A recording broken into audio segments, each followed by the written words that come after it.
नमस्कार फ्रेंड्स।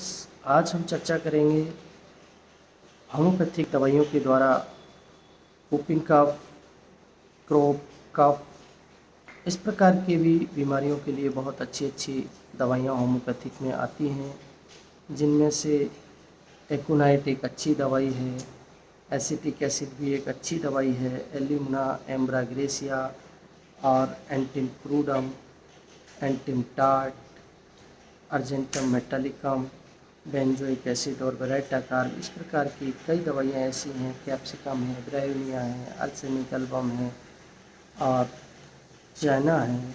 इस प्रकार की कई दवाइयाँ हैं जो होम्योपैथिक बीमारियों में बहुत अच्छी कारगर दवाइयाँ हैं।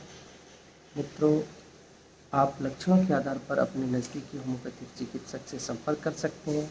मेरे साथ जुड़े रहने के लिए मेरे चैनल को अवश्य सब्सक्राइब करें और बेल आइकन दबाना ना भूलें। धन्यवाद।